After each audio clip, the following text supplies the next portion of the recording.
ওই ড্রামের চেহারা, ওই ড্রামে যে আপনার যেভাবে পরিবহন করা হয়, এটি টোটালি আপনার এই যে গজারিয়ায় আছে না, আপনার বিভিন্ন ফার্মাসিউটিক্যাল ইন্ডাস্ট্রি, অনেকগুলো ইন্ডাস্ট্রি আছে আপনাদের এখানে।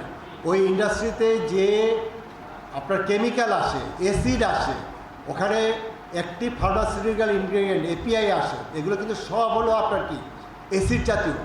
ওই ড্রামগুলো আপনার এই নারায়ণগঞ্জের নিতাইগঞ্জ সেখানে আপনার ডাম্পিং করা হয় এবং ওখান থেকে কোনোভাবে পরিষ্কার পরিচ্ছন্ন না করে ট্রাকে ভরে ওইটা সেই রিফাইনারিতে যাচ্ছে। রিফাইনারিতে পাইপ আছে, পাইপ দিয়ে আপনার এই 205 লিটার তেল ওইটায় ভরে দিচ্ছে এবং তার ভিতরে ওই কেমিক্যাল সহ এই তেলগুলো আসছে।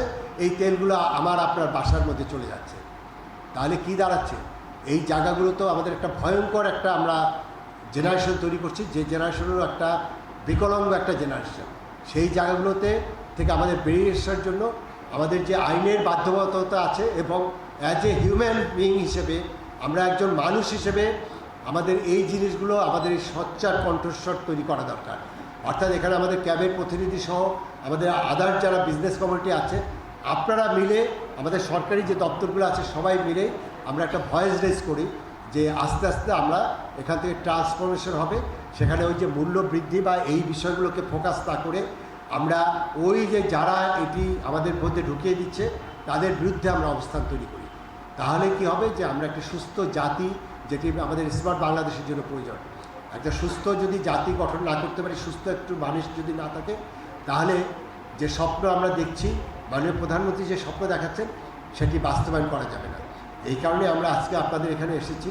আমি এখানে আয়োজক যারা আছে, মূলত হার্ট ফাউন্ডেশনের মাধ্যমে আমরা এই প্রোগ্রামটা করছি। আমাদের এখানে ভোক্তার যে এডি সাহেব আছেন, তিনি সহ জেলা প্রশাসক মহোদয়, উনি কিন্তু এই জেলার ভোক্তার ডিজি।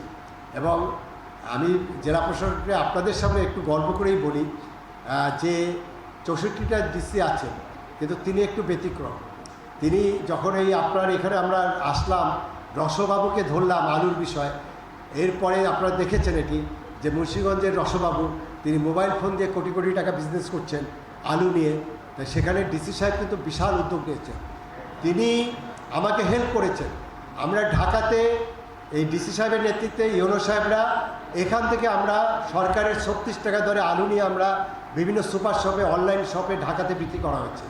আলুর দামের যে প্রভাব যেটুকু ছিল, এটি কিন্তু আমি এই জেলা প্রশাসক মহোদয়ের হেল্প নিয়ে করতে পেরেছি। তিনি নিজে এখানে ট্রাক সেলে বিক্রি করেছেন। এই মুহূর্তে আপনার যে গরম পড়েছে, 100টা পয়েন্টে তিনি পানি এবং ছাতার ব্যবস্থা করেছেন। এই জন্যই বলবো যে আপনারাও সৌভাগ্যবান এরকম একজন ডাইনামিক জেলা প্রশাসক মহোদয়কে পেয়েছেন। এবং আমি মনে করি তার নেতৃত্বে, এখানে এসপি সাহেবের, ডাক্তার সাহেবদের নেতৃত্বে আমরা এখানে একটি স্বাস্থ্যবান মুন্সিগঞ্জ জেলাবাসী আমরা উপহার দিতে চাই এবং সেই জন্য আপনাদের সাহায্য চাই।